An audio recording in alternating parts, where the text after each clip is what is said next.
Het belangrijkste nieuws van Curaçao in het Nederlands. Extra Journaal. Vers van de pers. Welkom bij Extra Journaal. Fijn dat u weer kijkt. We hebben het belangrijkste nieuws voor u op een rij gezet. En we beginnen met het bericht dat er al 15 auto's in beslag zijn genomen. En dat gaat over het feit dat de politie veel controleert. Afgelopen vrijdag, zaterdag, zondag waren er over het hele eiland controles. En tijdens die controles zijn in totaal al 15 auto's in beslag genomen. Waaronder een truck gevuld met diabaas, oftewel grijs. En dat gaat allemaal om auto's waarvan de papieren niet in orde waren. Zowel de verzekering als de keuringskaart als de belastingpapieren niet in orde waren. En dan worden de auto's weggesleept voor 150 gulden. Per dag kost het ook nog 35 gulden. Dus de chauffeurs die hun auto terug willen, moeten snel de papieren regelen. Dan nog de kosten betalen en dan krijgen ze hun auto terug. Het is allemaal onderdeel van de project Kita Tour. Omdat er te veel auto's op Curaçao rijden zonder verzekeringspapieren en andere papieren. Aldus de politie. Volgens de man heeft Curaçao een visionair verloren. En dat gaat natuurlijk over het overlijden van Don Martina. De voormalig minister-president van de Nederlandse Antillen, oprichter van de partij MAN, is afgelopen zaterdag op 89-jarige leeftijd overleden. En de partij MAN staat stil bij dat overlijden.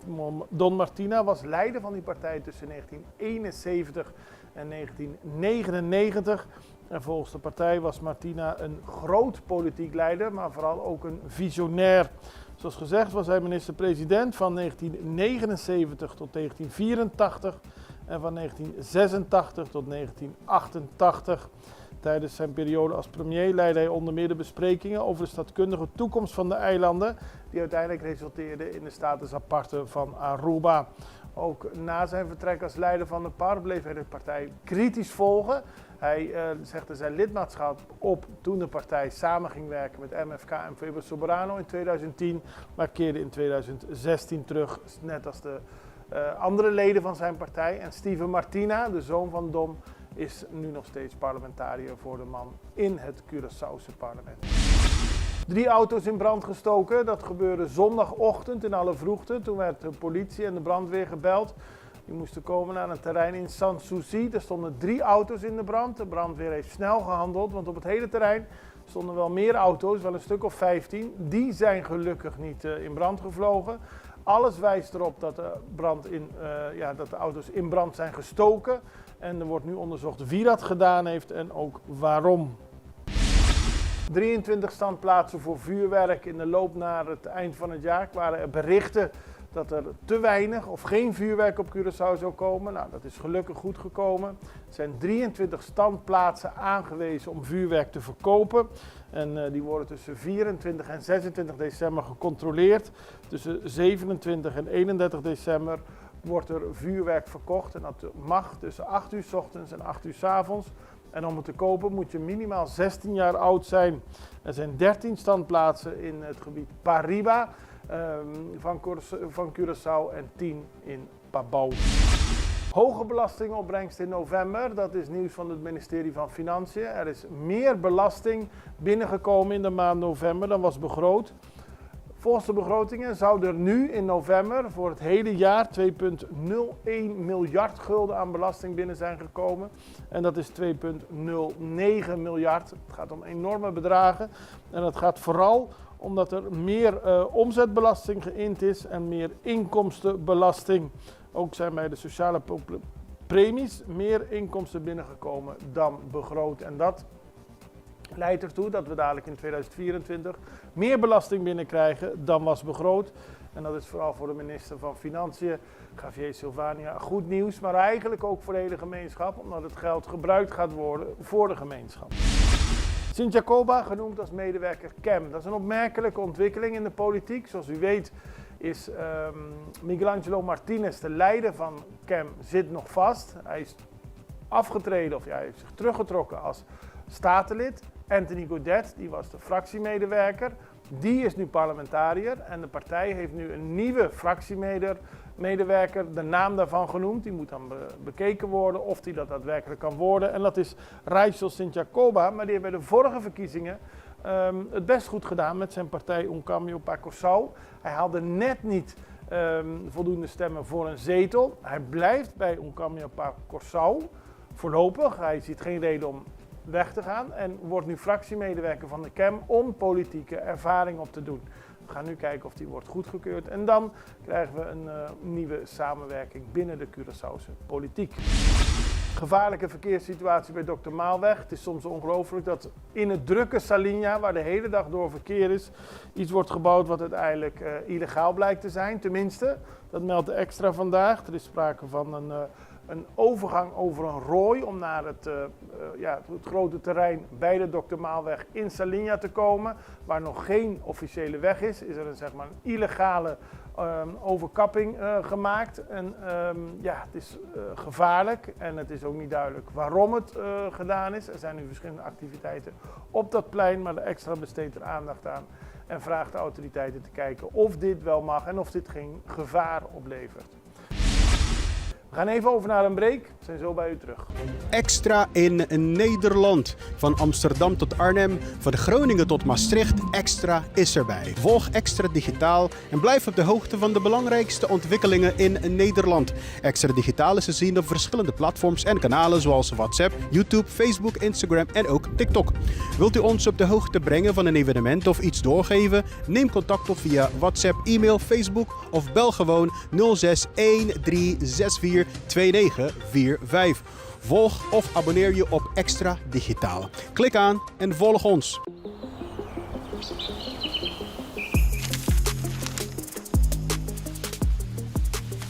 Welkom op Curaçao, een van de mooiste eilanden in de Caribiën, een ware parel. En het is een eiland waar je van heel veel zaken kunt genieten. Van de natuur, van de zee, van het eten, van de mensen en zoveel meer.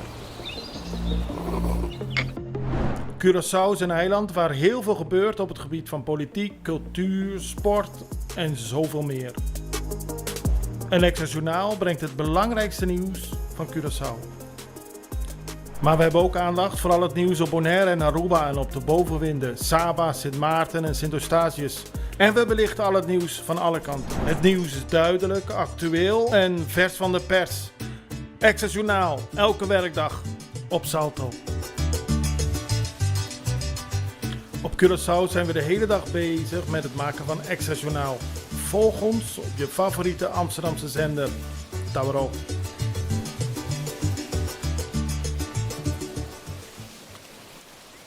En we beginnen op Bonaire, want daar vond een preventieve fouilleringsactie plaats. Dat is uniek voor Bonaire. Dat is een gevolg van het aanwijzen van zogenaamde veiligheidsrisicogebieden op het eiland.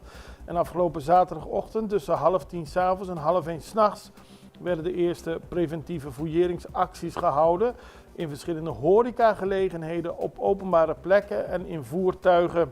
2 personen werden aangehouden met drugs in hun bezit, een vuurwapen werd in beslag genomen, er werden hoeveelheden soft- en harddrugs aangetroffen, er werd contant geld in beslag genomen, dat volgens de politie afkomstig was van drugshandel, en 2 messen.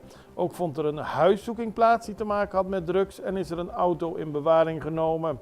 Dit heeft er allemaal mee te maken dat de officier van justitie in samenwerking met de korpschef besloten heeft een aantal gebieden aan te wijzen als veiligheidsrisicogebieden. Iedereen die zich daarin bevindt vanaf 20 december tot en met 20 januari kan preventief gefouilleerd worden. Het gaat om een deel van Playa, een gedeelte van Antriol Pabau, Antriol Pariba, Niquiboko, een gedeelte van Noord Salinha en een gedeelte van Terra Cora. En er zullen meer fouilleringsacties, preventieve fouilleringsacties, plaats gaan vinden op Bonaire. Dan weer terug naar Curaçao, want artiesten staan stil bij het overlijden van Mafalda Juana Salzburg Minguel, de zangeres die 86 jaar oud is geworden en toch heel bekend en geliefd is op Curaçao. Ze is geboren in 1938 en begon al op 10-jarige leeftijd te zingen. Ze heeft een leven van muziek achter de rug. In de laatste jaren zong ze nog bij het orkest van haar zoon Arnel, Isu Orquesta, en ze is dit weekend overleden. Zoals bekend zag Mafalda Celia Cruz als haar grote idool. En Curaçao is daarmee een groot artiest verloren. Sterkte voor de familie. Dan gaan we naar Sint Maarten, de Christmas Boat Parade. Christmas Boat Lightning. Ja, het ziet er prachtig uit.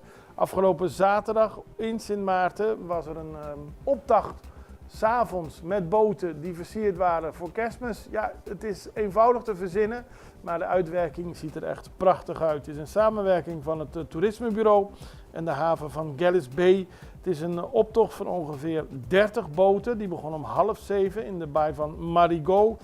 En mensen konden ernaar kijken. En er waren ook nog cadeautjes voor kinderen die braaf waren geweest. En dan gaan we op Curaçao, want daar was ook kerstverlichting werd aangestoken. Onder meer bij de 2B, Curaçao, de voormalige RDK. Dat kennen we allemaal, dat is traditiegetrouw. Mooie verlichting, ook dit jaar weer. En daarmee is dat toch altijd een mooie, bijzondere plek voor mensen die er langs rijden 's avonds. Maar bijvoorbeeld ook bij het politiebureau Montagna, we hadden het al aangekondigd, is de kerstverlichting voor het eerst ontstoken. De minister van Justitie was daarbij aanwezig.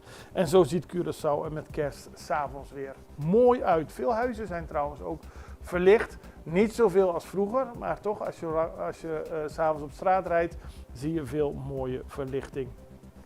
Over kerst gesproken, dan gaan we nog naar Brazilië, want de kerstman brengt ook de magie van Kerstmis naar rivierdorpen in de Amazone. Dat zou je niet verwachten, het is daar gewoon lekker warm, maar er wordt ook kerst gevierd en een organisatie, vrijwilligers, die zich de Vrienden van de Kerstman noemt, Amigas di Papai Noel, die geven cadeautjes aan de mensen uit de rivierdorpgemeenschap in de Amazone. En u ziet op de beelden de kerstman per boot cadeautjes uitdelen. Het gaat om een 60-jarige vrijwilliger en hij is een van de 50 vrijwilligers van de genoemde organisaties.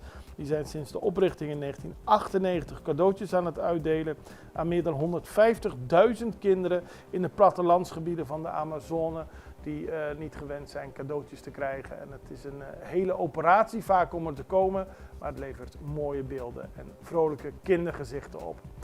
Wij gaan ook even kerst vieren en na de kerst zijn we er weer met Extra Journaal. Ik hoop u ook dan weer te zien. Ik wens u alvast een hele prettige periode, fijne kerstdagen en tot daarna. Dag.